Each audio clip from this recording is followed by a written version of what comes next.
Everyone, welcome back to our channel. ये video मुझे थोड़ा पहले बनाना था बट टाइम नहीं मिल पाया, जैसा कि मेरा एग्ज़ाम था। लेकिन जो पहली बार देख रहे हैं उन्हें मैं बता दूं कि मेरा 11 साल का बेटा है जो अचानक से सेकंड बेबी की डिमांड करने लगा कि मुझे तो छोटा भाई चाहिए। तो ये सब मेरे लिए नया था। मैंने चैनल पर शेयर भी किया था कि पहले मैं एकदम शॉक हुई कि 11 साल की उम्र में अचानक से, क्योंकि इससे पहले उसने कभी ऐसा नहीं कहा था। तो शौक लगा, मैंने अपने आप को संभाला एंड मैं रीज़न पता लगने में जुट गई कि आखिर वो ऐसा कह क्यों रहा है। तो मुझे पता चला कि उसके स्कूल में एडोलेसेंस टॉपिक चल रहा है और उसमें पूरा विस्तार से बताया गया है स्टार्टिंग टू एक बच्चा कैसे बॉर्न होता है। तो तब से उसे लगा कि मुझे भी एक छोटी बेबी चाहिए एंड वो इतना इमोशनल हो गया था कि हर दिन स्कूल से आते ही वही बातें। तो मैं सोच रही थी कि क्या किया जाए, क्योंकि सिंगल चाइल्ड इज ब्लेसिंग, ये तो मेरे अंदर डीपली पक्का है, बट अभी मुझे उसको रियलाइज कराना था। तो सबसे पहले मैंने पॉज लिया, रुक गई मैं, क्योंकि नेगेटिव थॉट्स तो आने के लिए बैठी रहती है, वो तो ट्रिगर मिला और स्टार्ट। तो फर्स्ट स्टेप मैंने लिया पॉज। सेकंड स्टेप थी अवेयरनेस, नेगेटिव थॉट्स के प्रति अवेयरनेस, क्योंकि अब तो हमें अनुभवी हो जाना चाहिए ना कि कुछ भी होता है और नेगेटिव सोचना शुरू।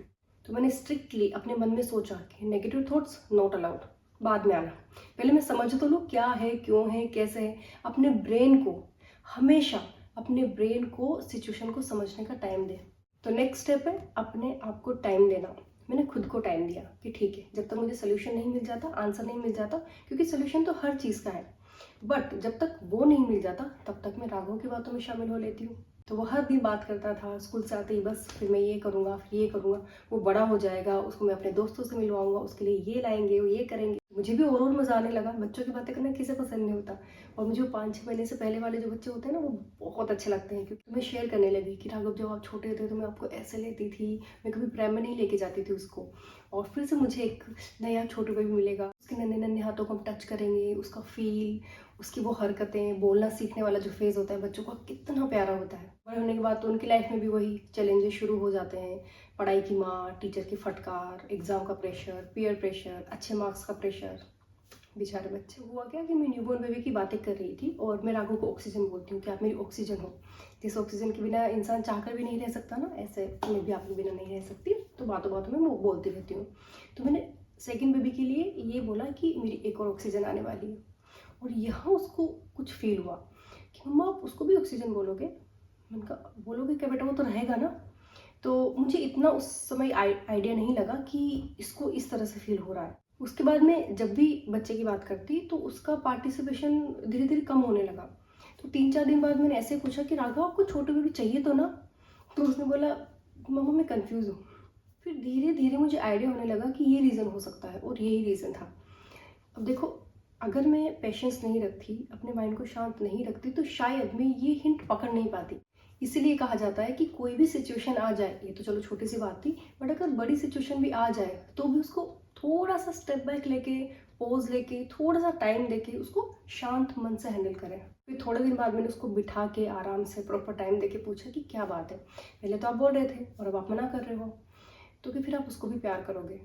तो मैंने पूछा प्यार ना करें उसको, कि करना पर मुझे ज़्यादा करना। अब क्योंकि मैं उसको गलत एक्सप्लेनेशन नहीं देना चाहती थी, तो मैंने उसको आराम से बताया कि बेटा ऐसा कभी नहीं होता है कि मम्मा पापा एक बच्चे को ज़्यादा प्यार करें और दूसरे को कम करें। बच्चों को लग सकता है कि मम्मा तो उसको ज़्यादा प्यार करती है, उसको तो कभी नहीं डांटते, उससे तो कुछ नहीं कहते, हमेशा मुझे डांट पड़ती है, बट ऐसा लगता है, होता नहीं है। दूसरा मैंने उसे समझाया कि चाहे हम कितनी भी कोशिश कर लें, हमेशा बड़े बच्चे को छोटे बच्चे से थोड़ा सा ज़्यादा कॉम्प्रोमाइज़ करना ही पड़ता है, क्योंकि वो बड़ा है। मान लो 2 बच्चे झगड़ रहे हैं, तो हम यही कहते हैं ना, आप तो बड़े हो बेटा, आप तो समझो, वो छोटा है, अभी समझता नहीं है। तो ये नॉर्मल है, इसमें कोई बुराई नहीं है, लेकिन हम नहीं चाहते थे कि आपको ऐसा कुछ करना पड़े। नेक्स्ट, दूसरा बच्चा होते ही पहला वाला बड़ा हो जाता है, चाहे वो 3 साल का ही क्यों ना हो, और छोटा वाला छोटा ही रहता है, चाहे वो 40 साल का ही क्यों ना हो जाए। फिर मैंने उसको मेरी और उसकी लाइफ के कई सारे एग्जाम्पल्स दिए, क्योंकि मैं छोटी हूँ और राघव बड़ा है। सिर्फ मेरी दीदी का बेटा उससे बड़ा है, लेकिन ससुराल में राघव सबसे बड़ा है। तो कई सारी बातें होती है, सिचुएशन होती है, तो हमने अलग अलग बातों पर डिस्कशन किया। तो उसको कहा जाता था कि आप बड़े हो, आप समझो, और मैं अभी तक सबको छोटी ही लगती हूँ। मेरी मम्मी अभी तक बोलती है कि पता नहीं तू कैसे संभालती होगी। मैं ही तो संभालती हूँ, कौन संभालता है, राहुल जी संभालते होंगे। मुझसे ज़्यादा इन पे यकीन है मम्मी को। सो कई सारी मस्ती मजाक किया, हमने बातें की, डिस्कस किया। और एक बात मैंने उसको बार बार क्लियर की कि ऐसा कभी नहीं होता कि छोटे बेबी होने के बाद बड़े बच्चे को कंपेयर किया जाता है। सारे ही बच्चे पेरेंट्स की जान होते हैं, बल्कि छोटा वाला जो बेबी होता है वो पहले बच्चे की भी जान होता है। पर छोटे वाले पे ध्यान देना पड़ता है, क्योंकि 2 साल तक तो फुली डिपेंडेंट है। तो 2 साल तक तो मम्मा इतनी बिजी हो जाती है कि चाहती है वो टाइम निकालना बड़े बच्चे के लिए, और निकालती भी है, पर फिर भी कंपैरेटिवली कम टाइम निकल पाता है, क्योंकि एनर्जी उतनी ही है, टाइम उतना ही, और आपका शरीर वैसा नहीं रहता, हम उतना एनर्जेटिक नहीं रह पाते। तो कंपैरेटिवली हम कम समय दे पाते हैं, जिसमें कि कोई बुराई नहीं है। लेकिन हम नहीं चाहते थे कि आपको उस फेज से गुजरना पड़े, या आपको हम कम टाइम दें या कम अटेंशन दें, आप इधर उधर घूमते रहो। क्योंकि बच्चे को बाकी सब कितना ही प्यार करे, उसको मम्मा ही चाहिए होती है। अगर उसके दिल से पूछो तो उसको यही लगेगा कि छोटू बेबी को आप दादू दादी के पास सुला दो और मैं मम्मा के पास चिपक के सो जाऊँ, मम्मा मेरी है। तो मम्मा नहीं देख सकती थी कि आप इधर उधर घूमते रहो और मैं कहीं और बिजी रहूँ। अगला मैंने उसको बताया, जो कि मेरी अपनी सोच है, मुझे नहीं पता आप लोगों में से कितने लोग अग्री कर पाएंगे, बट मैं बच्चों के साथ बहुत रही हूँ तो मैं उनको समझती हूँ। तो मैं चाहती थी कि मैं अपने बच्चे को महंगे महंगे टॉयज़ गिफ्ट दूँ। बड़ी वाली जो कार होती है, बच्चों की बड़ी कार, बाइक होती है, हेमलेस के और लेगो के जो एजुकेशनल टॉयज़ होते हैं, जो कि 5-5, 10-10 हज़ार के और भी ज़्यादा एक्सट्रीम एक्सपेंसिव होते हैं। तो मैं चाहती थी कि मैं हर टॉय, हर तरह का एजुकेशनल गिफ्ट मैं अपने बच्चे को दूँ। तो कभी ये ना लगे कि ये टॉयज़ मुझे लेना था, ये वीडियो गेम, PS5 जो भी मुझे लेना था और मैं ले नहीं पाया, या बड़ा होने के बाद भी किसी कॉलेज में एडमिशन चाहिए या किसी फॉरेन कंट्री में उसको एजुकेशन लेनी है, तो भी हम उसको हर चीज़ प्रोवाइड करा पाए। इन शॉर्ट, मैं राघव के लिए पैसों की थोड़ी सी भी कमी नहीं रखना चाहती थी, मतलब पैसों की तरफ से उसको सोचना ना पड़े। हम 2 बच्चों में भी ये कर सकते हैं, लेकिन फिर भी प्रैक्टिकली सोचें तो कहीं ना कहीं कुछ तो एडजस्ट करना ही पड़ेगा। मेरी इस सोच से मुझे बहुत सुनने को मिलता था कि इसका बच्चा तो पूरा बिगड़ेगा, ये तो पूरा स्पॉइल करके रखेगी उसको। बट मुझे पता था कि टॉयज से, गिफ्ट से, एक्सट्रीम प्यार देने से, ना डांटने से बच्चे बिगड़ते नहीं हैं। बिगड़ते वो किसी और चीज़ की वजह से हैं जहाँ हमारा ध्यान ही नहीं जाता। और भी कई सारी बातें मैंने राघव को बताई जो कि वो समझता है। हम में से शायद कुछ लोग उसकी डेप्थ ना समझ पाए, बट मैं बता देती हूँ, उसको बहुत ध्यान से सुनना। हर इंसान के जीवन में जितनी सोल्स आनी होती है उतनी ही आती है, हमारे संचित कर्मों के अनुसार। तो बच्चे की लाइफ में 2 ही मोस्ट क्लोजेस्ट सोल्स आनी थी, मम्मा एंड पापा। तो उससे ज़्यादा आ ही नहीं सकती थी, चाहे आप चाहें, आपके पेरेंट्स चाहें, इन लॉज चाहें, हो ही नहीं सकता था। हमें हमारे रिश्ते पिछले जन्मों के कार्मिक अकाउंट के आधार पर मिलते हैं। बहुत से लोग 2 बच्चे चाहते हैं लेकिन उनके हो नहीं पाते। क्यों? मेडिकल रीज़न वगैरह तो वो एक कारण बनता है, लेकिन उसका जो मेन कारण है, रूट कोज है, वो कुछ और होता है। बहुत से लोग 2 बच्चे चाहते हैं, तीसरा उनके लाइफ में अनवांटेड आ जाता है। वो कोशिश भी करते हैं कि पहले से 2 है, ये ना हो तो अच्छा, लेकिन वो आएगा ही। इसलिए कहा जाता है कि हर इंसान को वो मिलता है जो उसके लिए बेस्ट होता है। लेकिन हम अननेसेसरी सोच सोच के जो हमें मिलता है उसकी वैल्यू ना करके जो हमें नहीं मिलता उसका रोना रोते रहते हैं, और ज़िंदगी भर रोते रहते हैं, और एक स्टेप और नीचे उतर के उसके लिए किसी न किसी को ब्लेम करते रहते हैं।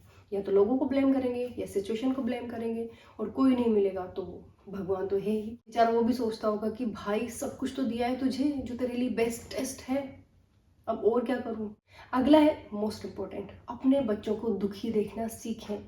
मैंने राघव को दुखी होने दिया। इन दिनों बहुत ऐसा हो गया था कि आप तो नहीं मानोगे, उसके भी भाई है, उसके भी, मेरे क्यों नहीं है। तो मैंने उसको कहने दिया, दुखी होने दिया, ठीक है। क्योंकि हम बहुत ज़्यादा बच्चों को हैप्पी हैप्पी देखना चाहते हैं कि रो मत, तू दुखी क्यों रहता है, इतना सब कुछ तो मिला हुआ है तुझे। कुछ भी हो जाए, सुख एंड दुख दोनों चीज़ें साइकिल में आती रहेंगी, एक के बाद दूसरी आती रहेंगी। सो बच्चों को हमेशा ही खुश देखना, हमेशा उनको कंफर्ट देना, ये उन्हीं के लिए सही नहीं है। तो होने दो उनको दुखी, करने दो फील, निकालने दो इमोशंस, उनको अपने आप को भी समझने दो। बस उनको सपोर्ट करते रहें और समझाते रहें कि ये फेज होता है, आता है, जाता है। आप रोकना चाहोगे तब भी नहीं रुकेगा, ना दुख रुकेगा ना सुख रुकेगा। दूसरा, उन्हें ये भी बताएं कि अगर आप प्रॉब्लम ओरिएंटेड रहोगे तो प्रॉब्लम बढ़ेगी, आप सोल्यूशन ओरिएंटेड रहोगे तो सोल्यूशन मिलेगा। उनको खुद ढूंढना सिखाओ, फाइंड करना सिखाओ सोल्यूशन की। सोचो ऐसा क्यों होगा, क्या है, समझो क्या हो सकता है, क्यों हुआ होगा, बहुत सारी बातें। एंड फाइनली यही कि गुड फेज हो या बैड फेज हो, पास होना ही है। फिर उनको अपनी लाइफ के या आसपास जो भी आप देखते हैं एनवायरनमेंट के, समाज के डिफरेंट एग्जाम्पल्स देते रहें। बाकी और कई सारी बातें हैं जो मैं उसको समझाती रहती हूँ, जो कि मुझे रह रह के ध्यान आएगी तो मैं वीडियो बनाऊंगी। एक्चुअली मैं कभी कभी सोचती हूँ कि ये तो छोटी सी बात है, इस पर क्या वीडियो बनाना, ये तो सबको ही पता है। But I think single child पे या पेरेंटिंग पे और कई सारे वीडियोस बनाने की मुझे ज़रूरत है। भले ही वो बात मुझे सिली ही क्यों ना लगे, मुझे बनाना चाहिए, क्योंकि हो सकता है किसी एक मदर को भी कहीं ना कहीं हेल्प मिले। तो देखते हैं, मैंने सोचा है कि कोई भी ऐसी बात हो जो मुझे लगे कि ये तो क्या शेयर करना, बट मैं करूँगी।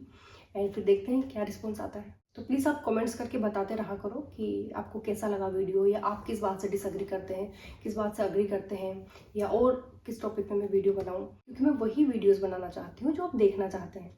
जैसे मैं जब हम ट्रिप पे जाते थे कहीं घूमने आसपास, तो उसकी वीडियोस नहीं बनाती थी, बट जब 2-3 कमेंट्स आए तो मुझे लगा कि अच्छा इनको इंटरेस्ट है। धीरे धीरे मैं आपको पूरा यूरोप घुमाऊंगी और यहाँ के नॉर्मल जो लाइफ है, जो रूटीन लाइफ है, उसके बारे में भी बताऊंगी। मैं इसलिए नहीं बनाती थी क्योंकि मुझे लगता था मदर्स का टाइम वेस्ट होगा, क्योंकि मैं खुद यूट्यूब नहीं देखती।